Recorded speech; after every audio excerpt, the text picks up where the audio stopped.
Landon sent this out to the School of Ministry, dated December 4th, 2024. Okay, students of SLS, as many of you have already seen, there was an article released announcing allegations made against Dr. Michael Brown, one of our core communicators and an apostolic elder of Mercy Culture Church, our covering. As Dr. Brown will be with us this week, I wanted to share that as I have been on staff at Mercy Culture, I have seen our leadership navigate some incredibly challenging situations and circumstances with honor, wisdom, and in truth. The transparency our leaders walk in is something I have yet to experience in my 24 years of ministry. So this is from Landon. Heather and I are currently on our marriage retreat, but we recently came across the article by the Royce Report regarding Dr. Brown. Dr. Brown had informed me last month about the possibility of such an article being published. He emphatically assured me that nothing romantic or sexual ever occurred and that he has remained faithful to Nancy throughout their marriage. Real quick. Okay, so this just confirms that he made rounds last month, but he emphatically assured him that nothing romantic or sexual ever occurred. This is the email Landon sent out in December. But then they just had him on the Mercy Culture podcast where he had to admit that he had sexual conversations with a married woman. Over the phone. He literally said that. He said wicked things. He betrayed his wife. And he cried and said, I betrayed Nancy. Up just being a very intense emotional affair. I mean, I betrayed Nancy, the most wicked thing I ever did. And that was now, it got intense, especially the end of 2001. And we both said some very ugly things to each other, sinful things to each other. Ugly things to each other, sinful things to each other. So, Landon, Michael Brown lied to you. Guys. And then you lied to all of your students, or you shared that lie with all of your students. But now you have him on your podcast telling you he smacked Sarah's butt. And that wasn't sexual, which you guys agree that wasn't sexual, so that won't be a good example. But we can just land on Kim, the story of Kim, which it was a sexual conversation over the phone, and Brown admits to that. Of 2001, and we both said some very ugly things to each other, sinful things to each other. And he says that he was not faithful to Nancy, that he betrayed her. And I betrayed Nancy, the most wicked thing I ever did. And I believe Ray's testimony, and all of that is proof in Ray's testimony. But even without Ray's testimony, with only what Michael Brown said himself out of his own mouth on the Mercy Culture podcast to Heather, proves that this is a lie, what he told Landon back then. Babe, this is what I mean? He emphatically assured me that nothing romantic or sexual ever occurred. This is But then you had to admit that you had sexual conversations with Kim, and you did admit it. Of 2001, and we both said some very ugly things to each other, sinful things to each other. Said some very ugly things to each other, sinful things to each other. And you admitted that you smacked Sarah's butt, but he probably didn't admit all that to Landon whenever he was making his rounds. Right. Or who knows what he said, but somehow he got Landon to write this email, and then Landon looks like a fool for having him on his podcast then, or Heather having him on the podcast on Mercy Culture, contradicting what he emailed out to his own students. But he couldn't. Do you guys see this? Okay, guys. How do you not see this? Well, because they forget. It's a short memory span. They're not looking back at the emails. They're not going, but see, the problem is it's narrative control that was unable to happen. They were not able to control the narrative because evil podcasters or investigative journalists, or the accuser of the brethren, all this stuff. Guys, it's like when we're putting truth out there, you have to look at the truth. The truth will set you free from narrative control and manipulation, which you can call it spiritual warfare. You can call it demonic. You can call it whatever you want to call it. I just call it is straight up gaslighting and lying. So yeah, babe, he said to Landon that he emphatically said, I was faithful to Nancy and there was nothing romantic or sexually ever occurring, ever.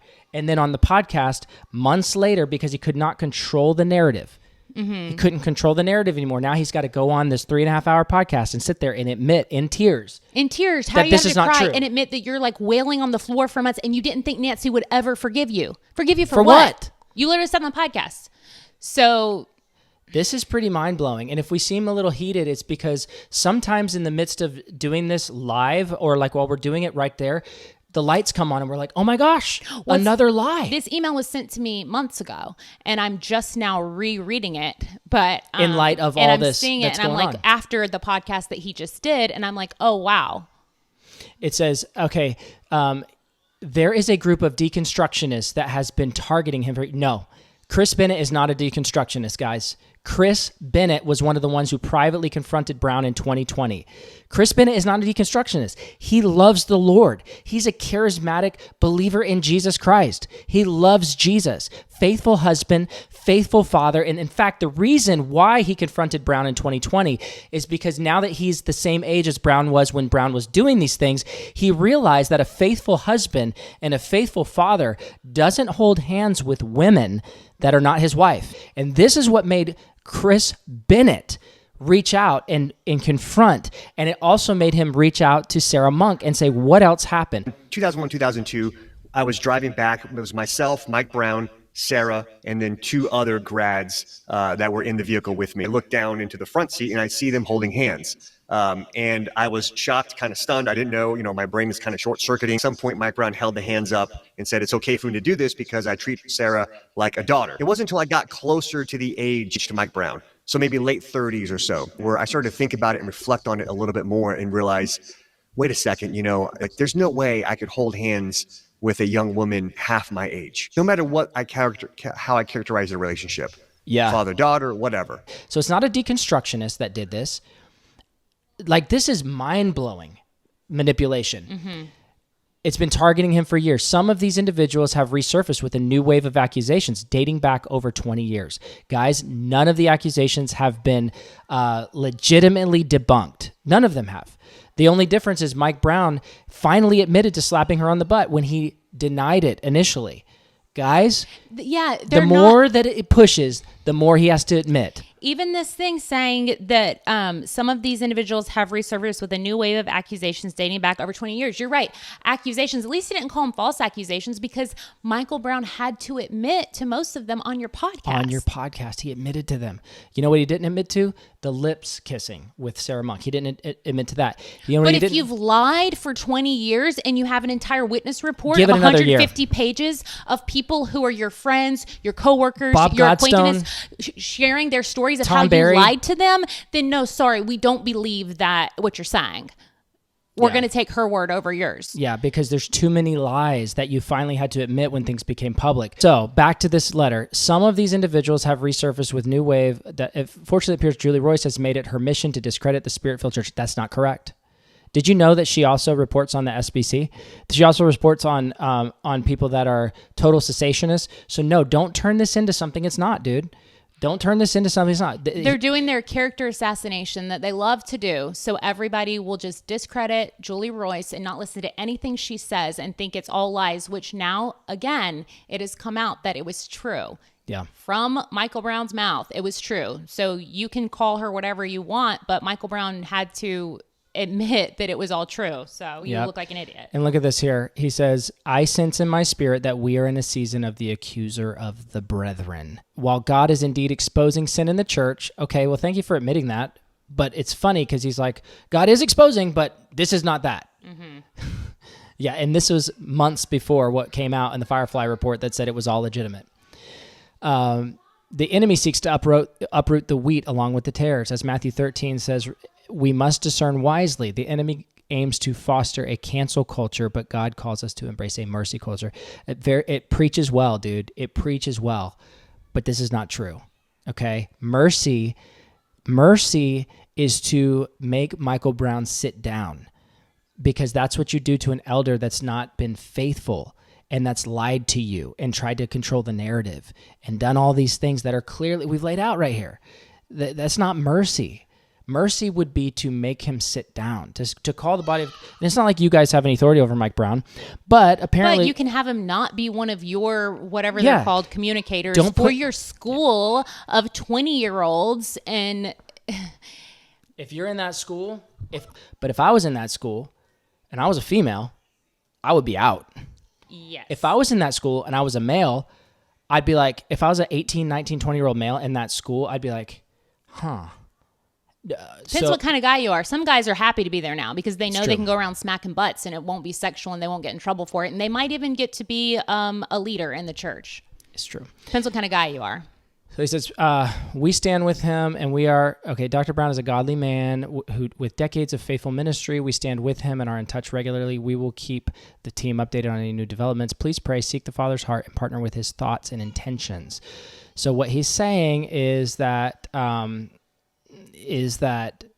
thoughts and intentions are what they're saying in this email. Mm-hmm. Partner with God's thoughts and intentions. And if you're reading this and having a trigger of like, oh my gosh, this is so inappropriate, this is so wrong, then that means you're not seeking God. Yeah. That kind of nailed it for me. I'm just like, yeah.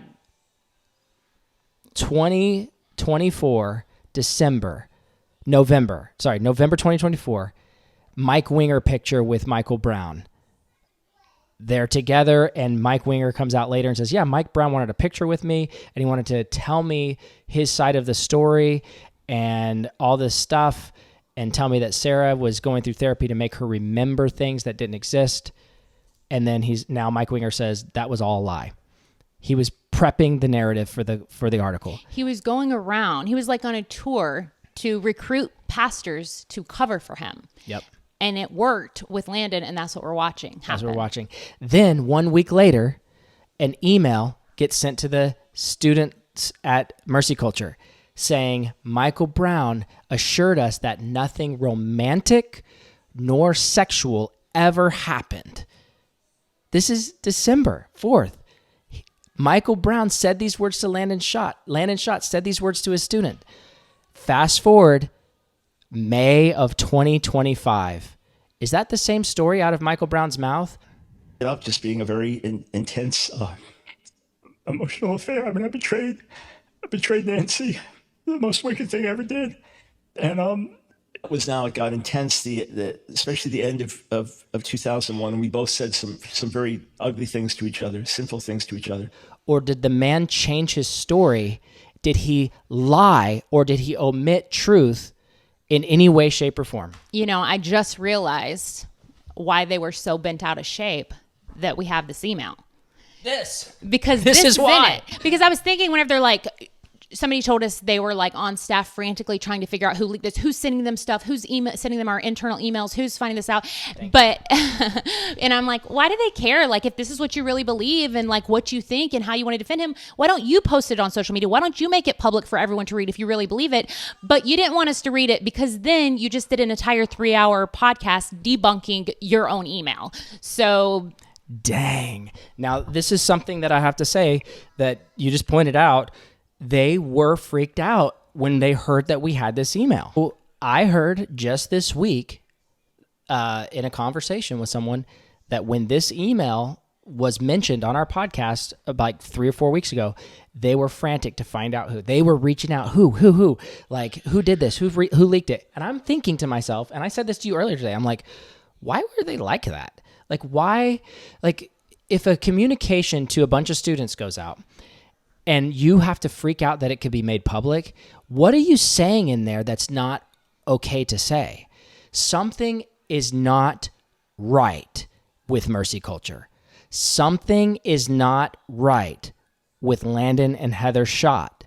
Something is not right with Dr. Michael Brown and his narrative and his story.